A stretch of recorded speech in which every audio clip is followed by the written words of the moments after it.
This reading is from Censored, number 119, and the title is No Rules, No Orders, No Regulations by William J. Eisenman, Ph.D. To date, too many people have forgotten who prepared, who had a hand in, and who actually nearly destroyed the United States economy. It is important to keep in mind that it was Wall Street and its enablers, and they can do it again. The Glass-Steagall Act is not back in place, along with other laws that were changed to allow with impunity corruption and criminality to masquerade as virtues and good business practices. Wall Street companies run on billions of dollars of borrowed money, and through the years our government never forced Wall Street to adopt more restraint. In this climate, Wall Street invented junk bonds and mortgage-backed securities, and the business model became one of ever more risky investments rather than giving advice. The derivatives market became a huge casino. In the 1980s, the use of leverage was about 15 to 1. But in the 1990s, it rose to 35 to 1. This was gambling with other people's money, and with no money to speak of. Leverage and excessive risk. Derivatives became a monstrous global electronic Ponzi scheme. And by law, they were unregulated.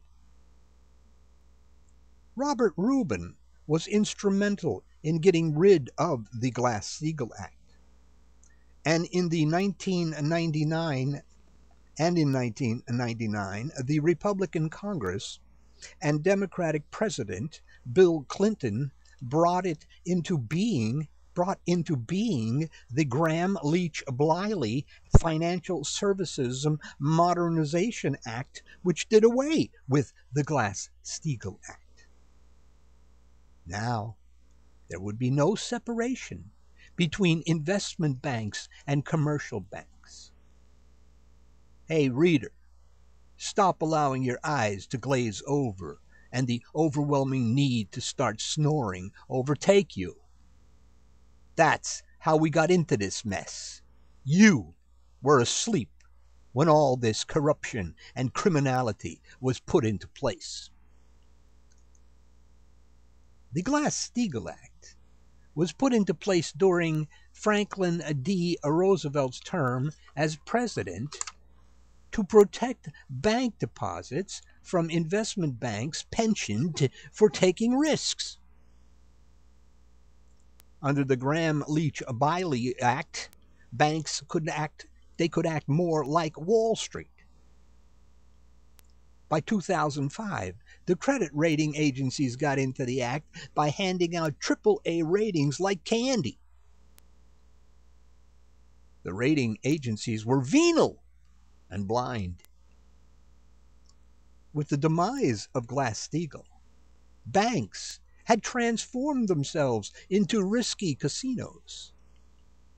Much of this corruption and criminality was gotten away with because big players like Goldman Sachs had their people littered throughout the government in Republican and Democratic administrations.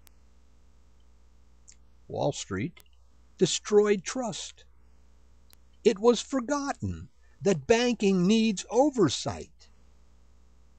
The value of mortgage bonds throughout all this pure fantasy was made up. Also, during all this corruption and criminality, the Securities and Exchange Commission was ineffective by design. No regulation lackeys were in charge. Remember, nothing has been done to prevent another financial meltdown. alongside the destruction of our economy by the financial sector, there are so-called free trade policies. There are our so-called free trade policies. America's trade deficit in 2010 was over $600 billion, and our trade deficit with China was over $250 billion. That'll be the day it's the thousands. And China's largest export to the United States in 2008 was $46 billion in computer equipment. Some of us have come to the conclusion that free trade is not a win-win solution. We, the people, have been sold a bill of goods where free trade, globalization, laissez-faire are concerned. What has happened is that the United States has ended up subsidizing the world. This is clearly seen when we critically examine our one-sided trade deals with other nations.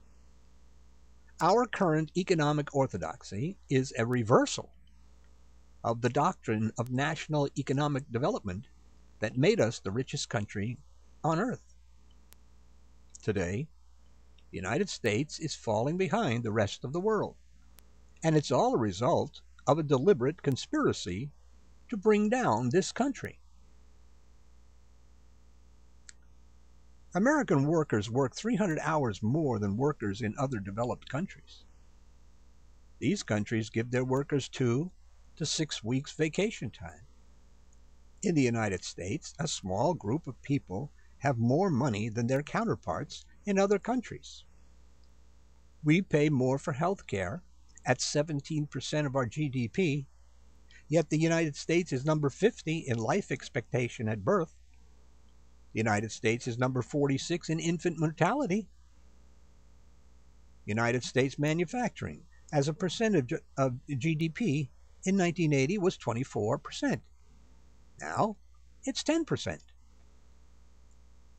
In the last 10 years, the United States has lost 50,000 manufacturing firms and over 8 million manufacturing jobs. All this long before Mr. Obama became president. Teddy Roosevelt once said, "Thank God I'm not a free trader." Let's understand one important thing. No nation can exist without revenue.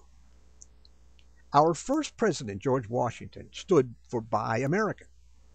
He wouldn't eat cheese or buy ale that was not made in America. Another important fact to keep in mind is that this country's prosperity was a result of socialism.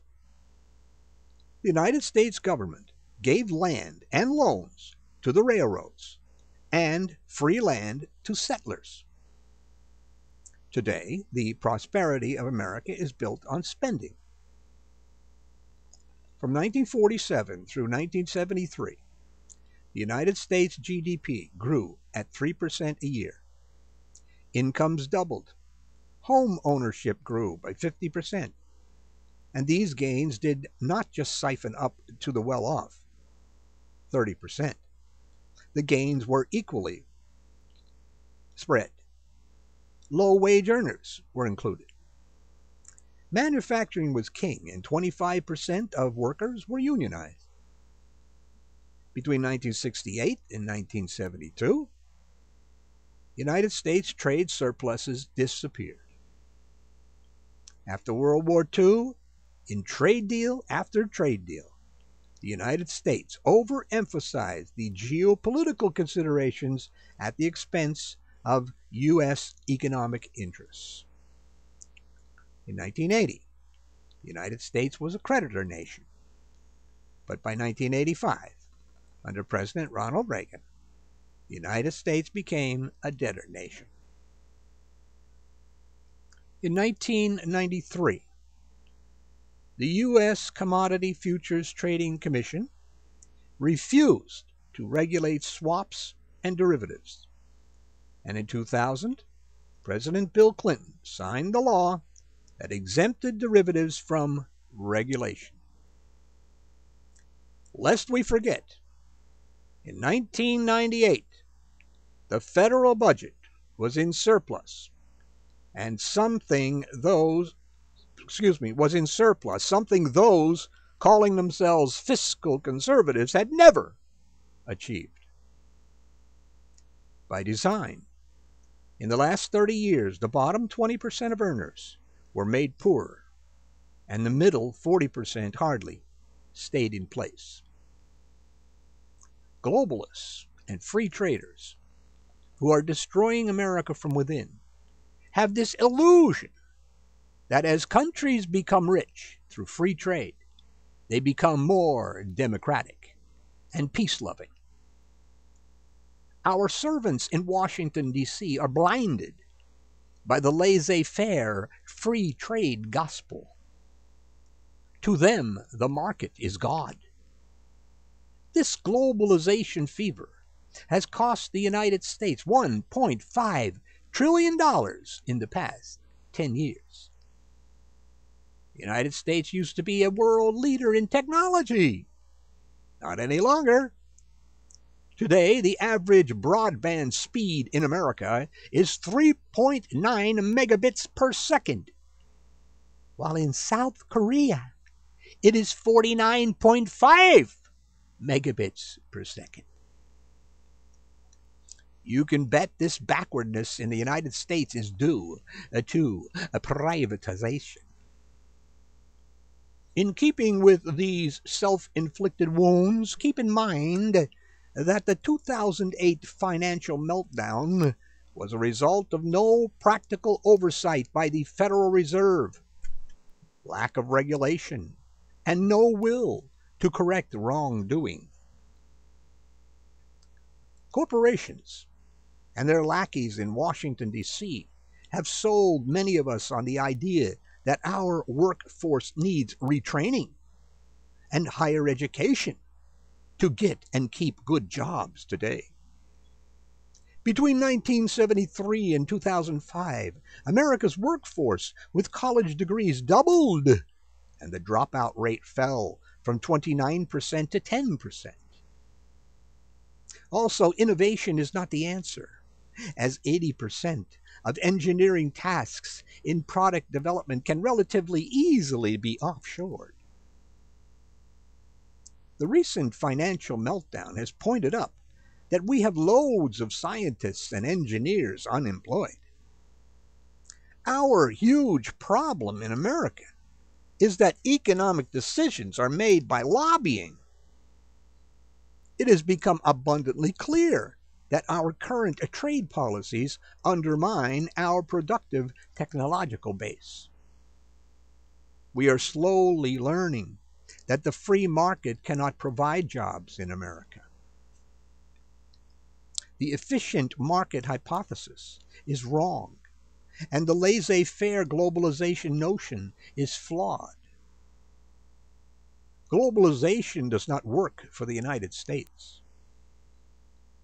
It is time to uncouple our religious devotion to the capitalism we've bred and untangle it from mom, apple pie, and Chevrolet.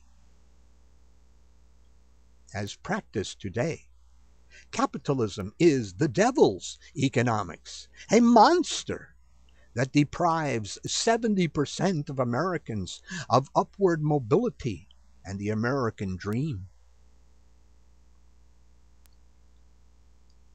As stated above, the capitalism we know and love does not work for the vast majority of Americans, and this is by design.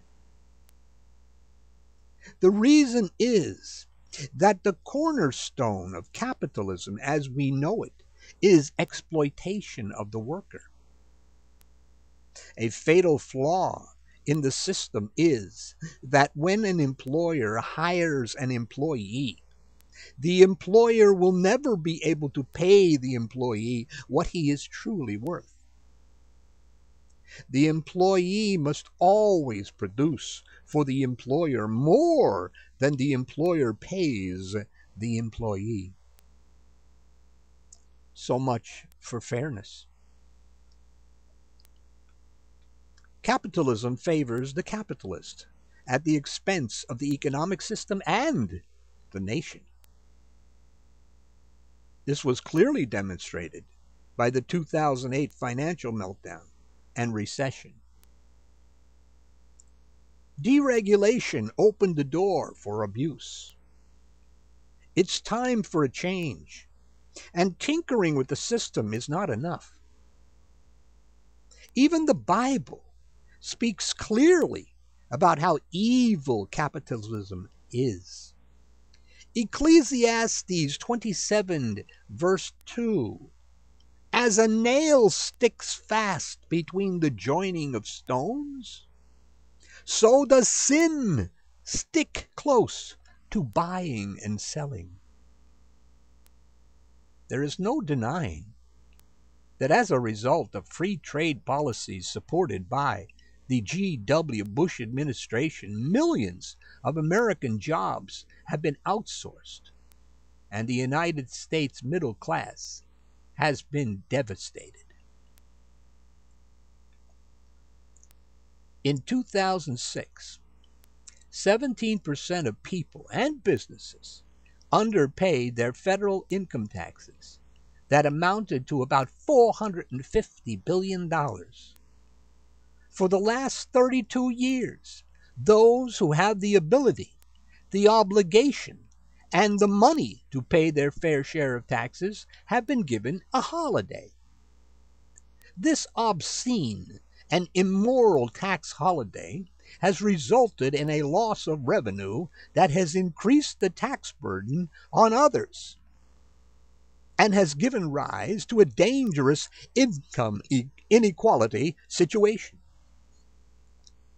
Occupy Wall Street is forcing us to come to grips with this problem. This income inequality is bad for economic growth, stability, and efficiency.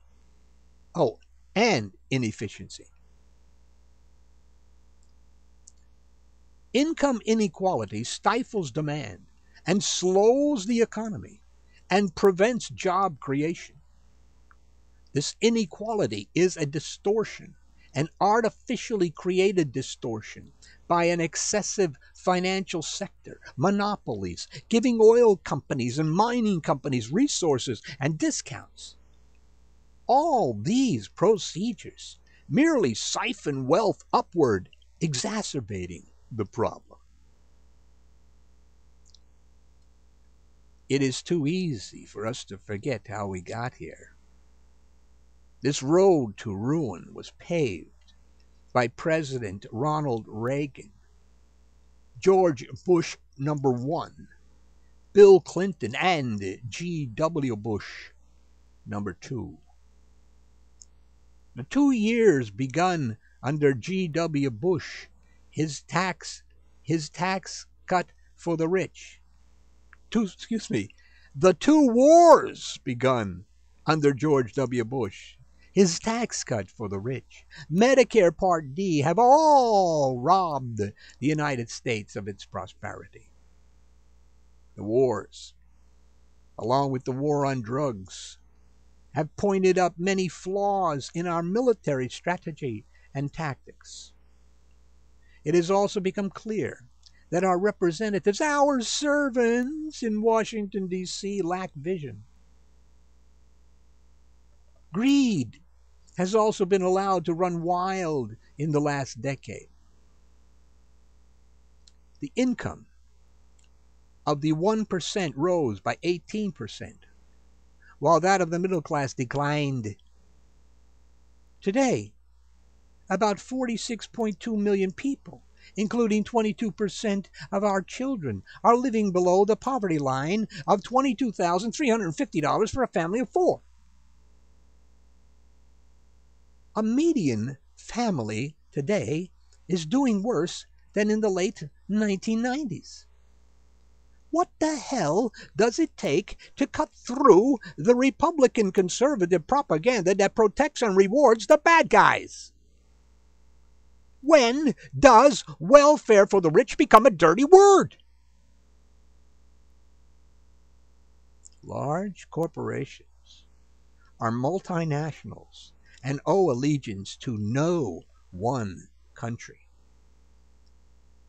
These corporations cheat, lie, steal, and shelter money offshore to avoid paying taxes in America. Some 82% of General Electric's profits are abroad, and 2/3 of its workers are overseas. Today, companies like GE are sitting on over $2 trillion, which they are not investing in creating jobs in the United States. All of this while at least 25 million Americans are looking for work. It is pure folly for Americans to pin their hopes for the American dream on the private sector. It was the private financial sector that caused the financial meltdown. It was the Wall Street swindlers who got the financial rules of the road changed to put themselves in the fast lane. The private sector cannot be trusted. One of the lackeys for Wall Street was Robert Rubin, who was President Bill Clinton's key economic advisor and then Treasury Secretary. The Three Musketeers, Robert Rubin, Larry Summers, and Timothy Geithner, were the wind beneath the wings of getting rid of the Glass-Steagall Act, which had prevented the commingling of investment banks and consumer banks. Along with many others, these three should be in jail for nearly destroying the global economy. They are evil, corrupt, and unconvicted criminals who got to write the laws that brought this country to its knees. They are sitting pretty today while Americans suffer. Poverty is not just for the poor anymore. Middle-class families are now on food stamps and cannot keep up with the mortgage payments. Today, poverty is disguised. In the last 10 years, poverty in the suburbs has risen 53%. And at this time, the 1% control 40% of the country's wealth and take almost 25% of the nation's income. This class divide is not good for the economy. Under President Bill Clinton, the income of the 1% rose 10.1% per year, while the income of the 99% rose only 2.4%. While G.W. Bush was in office, the top 1% had an 11% rise in income per year. After the financial meltdown, those who caused the problem were bailed out by the taxpayer, but their victims were left to fend for themselves. People lost their jobs, houses, and money. What the 1% seem to forget is that their fate is bound up with how the 99% live. After all, we are one country, one economy. Money talks in Washington, D.C. Today, politicians are servants of corporations. The corporate-sponsored American Legislative Exchange Council, ALEC, writes the laws for our representatives. Democracy is a sham. We, the people, have no voice. In these last 32 years, policy after policy in Washington, D.C. has systematically redistributed socialism, income, and wealth to a tiny elite at the top. Yet today, if one mentions that the wealthy should pay more taxes as they did in the 1950s, 60s, and 1970s, shouts of class warfare are heard, especially from Republicans. At this point in time, the wealthy have never had it so good. Last year, 46 million Americans were living below the poverty line, which is $11,000 for an individual and $22,350 for a family of four. 20 million Americans were living 50% below the poverty line. Being generous with the numbers, about 70% of Americans are suffering in one way or another. The rise in poverty was a deliberate, immoral undertaking. It is not a problem of the culture or the individual, except in exceptional cases. Poverty is a self-inflicted national wound. We need to stop talking about how the wealthy cannot make it with their millions and start getting serious about the poor who cannot make it with their thousands. What happened to relativity? In the 1970s, the rich paid a 70% income tax rate. And in the 1950s, it was 92%. While today, the rate is 35%. The rich have never had it so good. It's time for the poor and middle class to start crying class warfare and ask a very simple question. Where's my bailout? Where's my decent wage? Where's my pension? Where's my job? The end.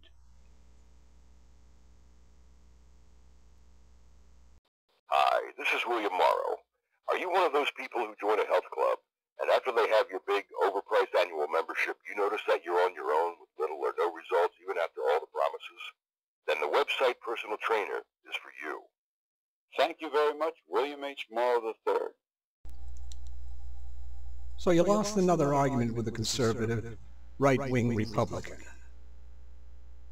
He talked over you. He screamed and yelled. He brought out the Bible. He thumped it. He quoted scripture to you. You were lost because you came at him with facts. Nothing but facts. And you expected that would make you look good. That would make you win the argument, but it didn't. You know why you lost the argument? You know why you're going to lose your next argument? Because you don't read Censored. Censored, the 30-year-old newsletter that shows you how to defeat a conservative. Read Censored, and you'll have all the ammunition you need. Every time you get into an argument with a right-wing conservative, so-called Christian. Censored. That's all you need. Read it and defeat a conservative. Greetings, listeners. Let me speak to you for a moment about the foundation of our entire organization, Newsletters Censored. It was founded by our mentor, the Reverend Dr. William J. Eisenman, in 1977. It discusses the 5 taboos of American life: politics, religion, health, human sexuality, and child rearing. You won't find anything like this in the mainstream media and the press. It reveals the kind of truth that most people are afraid to hear. Can you handle it? We are living in the end times, so in order to defeat a conservative and save America, you need Newsletters Censored. Go to www.newslettercensored.com, click on the printable order form page, and with your gift to support this work, get your free annual subscription. This is James P. Madonna of Megalife 21, the hardest hitting internet talk radio station on the planet.